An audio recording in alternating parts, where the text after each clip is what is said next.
Nizamabad parliament నియోజకవర్గం పరిధిలోని కీలక అసెంబ్లీ నియోజకవర్గం బోధన్. ఇక్కడ ముస్లిం జనాభా ఎక్కువగా ఉంటుంది. ఈ సెగ్మెంట్ పేరు చెప్పగానే కాంగ్రెస్ సీనియర్ నాయకుడు present MLA P Sudarshan Reddy పేరు ప్రధానంగా వినిపిస్తుంటుంది. తెలంగాణ వచ్చిన తర్వాత ఆయన ప్రాతినిధ్యం 10 ఏళ్ళు లేదు, కానీ 2023లో మళ్ళీ ఎలక్ట్ కావడం ద్వారా తన సత్తా మళ్ళీ చాటుకున్నారు. ఇక్కడ గత ఎన్నికల్లో 71.08% ఓటింగ్ శాతం నమోదైంది. అయితే దాంట్లో ఆయనకు సుదర్శన్ రెడ్డికి వచ్చినటువంటి ఓట్ షేర్ ఎంత అంటే 38.95% అక్కడ ఆయనకు నమోదైంది ఓటింగ్ శాతం. సో ఈయన ఎవరిపైన గెలిచారు? బీఆర్ఎస్ అభ్యర్థి మొహమ్మద్ షకీల్ పైన గెలిచారు. 63,901 ఓట్లు షకీల్కి వస్తే సుదర్శన్ రెడ్డికి కేవలం 3,062 ఓట్ల స్వల్ప మెజారిటీతోనే బయటపడ్డారు. సో నాడు బీఆర్ఎస్ అభ్యర్థిపై నెగిటివ్ ఇంపాక్ట్తో గట్టెక్కిన సుదర్శన్ రెడ్డి ఇన్ని నెలల్లో బోధన్ నియోజకవర్గంలో తన గ్రాఫ్ ఎంత పెంచుకున్నారు, జనంలో ఆయనకు ఎన్ని మార్కులు ఉన్నాయి, బిగ్ టీవీ ఎక్స్క్లూజివ్ సర్వేలో ఏం తేలింది, ఆయన ప్లస్ పాయింట్స్ ఏంటి, మైనస్ పాయింట్స్ ఏంటి ఒకసారి మనం చూద్దాం. బోధన్ నియోజకవర్గ MLA, Congress party MLA Sudarshan Reddy. So ఆయనకు వచ్చినటువంటి ప్లస్ పాయింట్స్, బిగ్ టీవీకి చెప్పినటువంటి ప్లస్ పాయింట్స్ ఏంటి? జనం బలమైన పొలిటికల్ లీడర్గా ఆయనకు గుర్తింపు ఉంది. 4 సార్లు ఎమ్మెల్యే, మాజీ మంత్రి. సో ఆయన చాలా సీనియర్ మోస్ట్ లీడర్ కాబట్టి ఇప్పటికే 4 సార్లు ఎమ్మెల్యేగా చేశారు ఆ నియోజకవర్గానికి, మంత్రిగా కూడా చేశారు వైఎస్ రాజశేఖర రెడ్డి హయాంలో.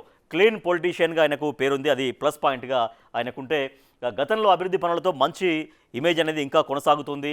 అలాగే నియోజకవర్గంలో సీసీ రోడ్ల పనులు కూడా మొదలయ్యాయి. తర్వాత క్యాడర్తో రెగ్యులర్గా సీఎంఆర్ఎఫ్ చెక్కులు కూడా పంపిణీ చేపిస్తారు సుదర్శన్ రెడ్డి అనేది ఒక ప్లస్ పాయింట్స్ ఉన్నాయి.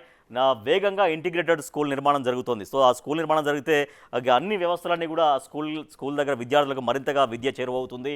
నియోజకవర్గంలో నీటి కొరతను తీర్చారు. నవోదయ స్కూల్ ఏర్పాటుకు చొరవ చూపించారు. నవోదయ స్కూల్ అనేది చాలా ఒక నాణ్యమైనటువంటి విద్య అక్కడ విద్యార్థులకు అందుతుంది. దానికోసం కూడా ఆయన ప్రయత్నం చేశారనేది ప్లస్ పాయింట్స్గా మనకు కనిపిస్తున్నాయి. ఇక మైనస్ పాయింట్స్ ఏంటి? సో సుదర్శన్ రెడ్డికి, బోధన్ ఎమ్మెల్యే సుదర్శన్ రెడ్డికి వచ్చిన మైనస్ పాయింట్స్ ఏంటో మనం చూద్దాం.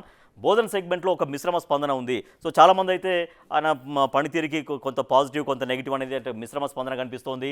నెరవేరని నిజాం షుగర్ ఫ్యాక్టరీ హామీ, నిజాం షుగర్ ఫ్యాక్టరీ తెరిపిస్తారనేది ఆయన హామీ ఇచ్చారు. సో అది ఇంతవరకు అయితే హామీ నెరవేరలేదు.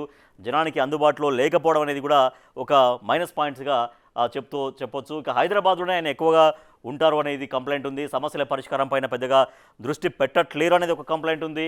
ఎమ్మెల్యే స్పందించే తీరులో జనం పైన కొంత అసంతృప్తి ఉంది. అంటే ఆయన వెళ్ళినప్పుడు మాట్లాడేటువంటి విధానానికి సంబంధించి కొంత నెగిటివిటీ ఉంది. పార్టీ కార్యక్రమాల్లో చురుగ్గా పాల్గొనకపోవడం, తర్వాత మంత్రి పదవి రాకపోవడంతో నిరాశ.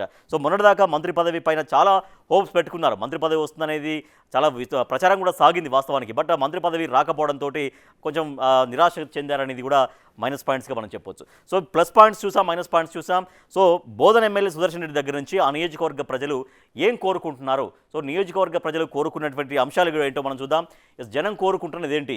నవీపేట మండలంలో రైల్వే బ్రిడ్జి కట్టాలి అనేది ఎప్పటి నుంచో అక్కడ ప్రజలు కోరుకుంటున్నారు. రైల్వే బ్రిడ్జి కడితే అక్కడ రాకపోకలకి చాలా సులువు అవుతుంది అనేది ఒకటి. తర్వాత ఓవర్ బ్రిడ్జి లేదా అండర్ పాస్ నిర్మించాలి. అయితే ఓవర్ బ్రిడ్జ్ అని నిర్మించాలి, లేకపోతే అండర్ పాస్ కింది నుంచి అయినా వెళ్ళే మార్గం నిర్మించాలనేది జనం కోరుకుంటున్నారు. నిజాం సాగర్ కాలువల్ని పునరుద్ధరించాలి. తద్వారా కాలువల్ని పునరుద్ధరించడం ద్వారా అక్కడ నిజాం సాగర్ ఆయకట్టు ఆయకట్టు రైతులకు కూడా ఎక్కువగా నీళ్ళ సౌకర్యం అనేది పెరిగిపోతుంది. ఇక పంట కాలువల్లో బురద తొలగించాలి. అలీసాగర్ లిఫ్ట్ మెయింటెనెన్స్ చూడాలి.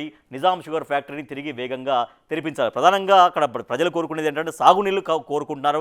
నిజాం సాగర్ నుంచి ఆ పొలాలని అంటే కాలువల్ని క్లియర్ చేస్తే ఆ కాలువల ద్వారా పంట పొలాలకు నీళ్ళు వస్తాయి. తర్వాత నిజాం షుగర్ ఫ్యాక్టరీ ఎప్పుడో ఉమ్మడి ఆంధ్రప్రదేశ్ సమయంలో మూతపడ్డ నిజాం షుగర్ ఫ్యాక్టరీని తిరిగి తెరిపించాలనేది అక్కడ ప్రజలు కోరుకుంటారు. తద్వారా ఉపాధి అవకాశాలు వాళ్ళకు లభిస్తాయనేది.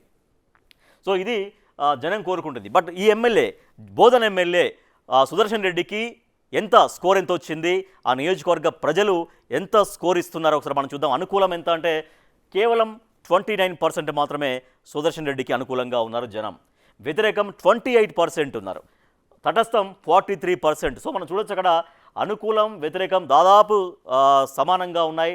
తటస్థం చాలా ఎక్కువగా ఉంది. తటస్థం అనేది మ్యాక్సిమం తటస్థం అనేది నెగిటివ్కే దారితీస్తుంది. కాబట్టి బోధన్ ఎమ్మెల్యే పి సుదర్శన్ రెడ్డికి బిగ్ టీవీ సర్వేలో ఆ నియోజకవర్గ ప్రజలు ఇచ్చినటువంటి స్కోర్ కేవలం 29% మాత్రమే. సో ఇంకా 3.5 సంవత్సరాల కాలంలో పనితీరు మెరుగుపరుచుకుంటే తప్ప చాలా ఇబ్బందికర పరిస్థితి రాబోయే రోజుల్లో ఎదుర్కోవాల్సినటువంటి పరిస్థితి అని బిగ్ టీవీ సర్వేలో తేలింది.